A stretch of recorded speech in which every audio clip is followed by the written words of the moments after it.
Bom dia, boa tarde. Olha, meus anjos, nós vamos hoje trabalhar nosso livro de história sobre entradas e bandeiras.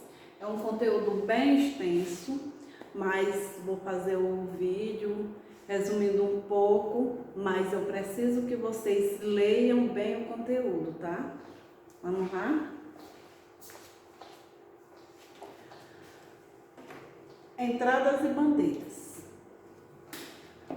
A expansão territorial do Brasil, logo depois que teve o Tratado de Tordesilhas, lá teve as invasões francesas, holandesas, teve a expansão territorial, porque até então o Brasil ele era dividido entre Portugal e Espanha. Foi a conquista da ocupação do interior do território, além dos limites do Tratado de Tordesilhas. Essa expansão foi responsável pela extensão territorial do Brasil de hoje. Fatores que contribuíram para essa expansão territorial: a suspensão do Tratado de Tordesilhas durante o domínio espanhol, período em que Portugal passou para o domínio da Espanha.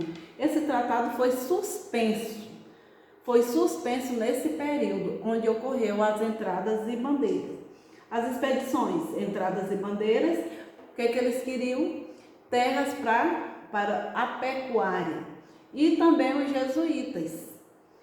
O que eram as entradas e bandeiras? As entradas e bandeiras eram expedições que entravam pelo sertão do Brasil com o objetivo de reconhecer nosso território, procurando metais preciosos, caças, índios para escravizar e distribuir e destruir os quilombos, que os quilombos eram os locais onde ficavam os escravos.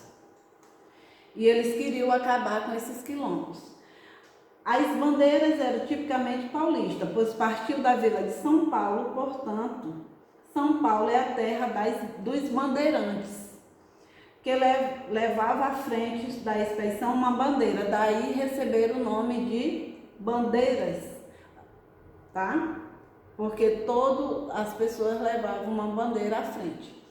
As bandeiras, as expedições entre o século XV e século XVIII. As bandeiras designavam todas as expedições que tinham o objetivo de explorar o sertão, formadas a partir da iniciativa particular. E as entradas, o que eram as entradas? Era o limita o termo às expedições oficiais organizadas pela coroa. O bandeirismo de apresentamento buscava aprisionar índios. O bandeirismo de processão buscava encontrar o ouro e pedras preciosas. Então, o bandeirismo de apressamento buscava aprisionar quem? Os índios. E já o de prossecção buscava encontrar ouro e pedras preciosas. Boa parte dos bandeirantes tinha origem nos pequenos lavradores que desejavam mão de obra escrava indígena. Não prevaleciam a riqueza na região paulista e muito menos o luxo. A diferença e semelhança entre entradas e bandeiras. Eram expedições que iam buscar para o interior do país em busca de fazer o reconhecimento do território e na tentativa de encontrar metais e pedras preciosas.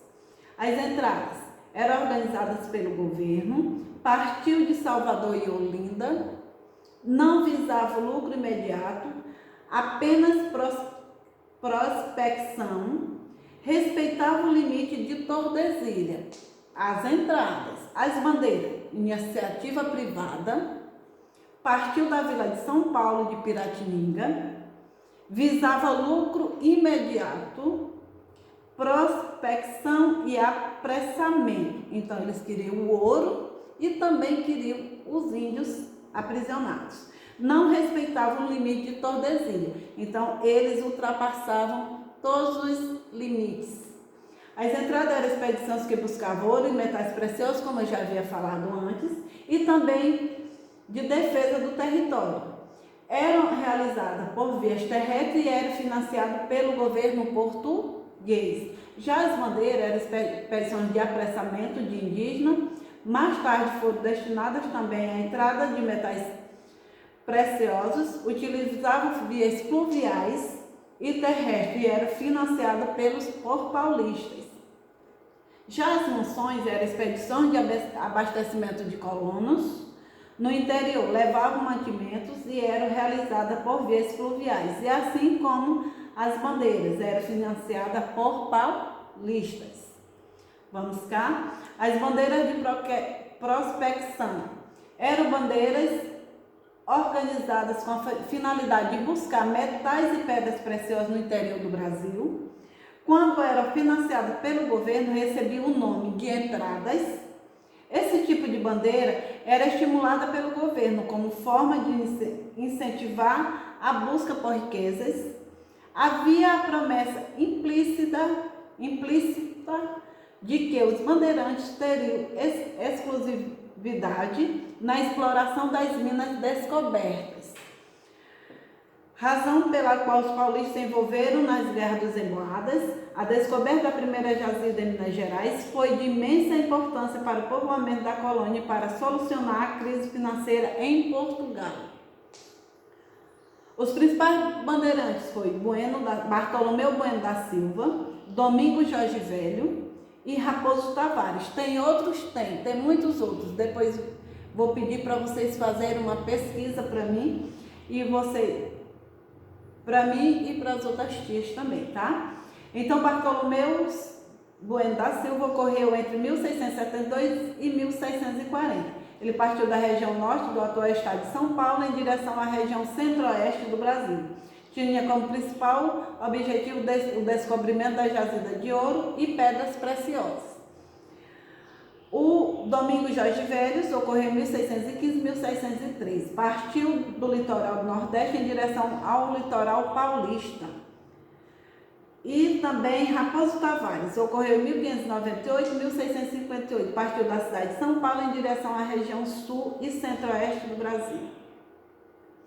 Então, a ocupação do interior e a extensão territorial, o que deu as entradas de bandeira. Essa extensão toda que eles fizeram aumentou o povoamento no Brasil, que até então era pouco, e o surgimento dessas entradas de bandeiras, eles passaram a explorar mais adentramente o Brasil, que até então eles só ficavam no litoral. A busca pelos índios, eles buscavam os índios e eles preferiam os que estavam em vilas mantidas pelos jesuítas. Eles preferiam esses índios porque diziam que eles já tinham convívio com o europeu e queriam aprisioná-los para trabalhar como escravos.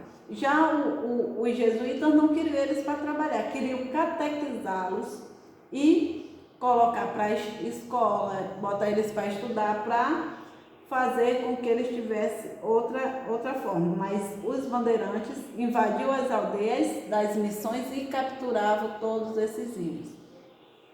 Então, os jesuítas, ao longo desse tempo, eles construíram várias missões no Paraná, Mato Grosso do Sul, Amazonas, Pará e Maranhão.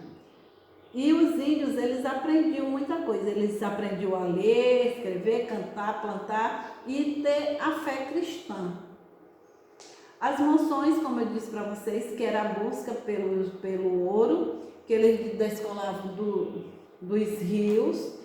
E também o rio Tietê, na época, era muito utilizado para esse tipo de expedição. Hoje o rio Tietê está poluído, mas antes ele era muito utilizado, era uma fonte de renda para o pessoal paulista, tá? Temos também aqui a descoberta do ouro, que foi em Minas Gerais, na região de Minas Gerais, no século XVIII, como eu já tinha falado para vocês lá atrás. E ocorreu também essa mineração em 1693 e 1695 pelos bandeirantes, que foi o ouro de aluvião, encontrado no depósito de areia e argila e cascalho, às margens dos rios em leito acumulado pela erosão. Também, esse ouro, eles tinham que pagar 20%, eles tinham que pagar o quinto, que era 20% para Portugal. Então, minha gente, boa sorte, fique com Deus e até a próxima aula. E nossa aula de hoje foi na página 46, da página 46 até a página 48 do livro de História. Quero que vocês deem uma lida nesse conteúdo, bem caprichada, tá? Fique com Deus, se cuide e até a próxima aula.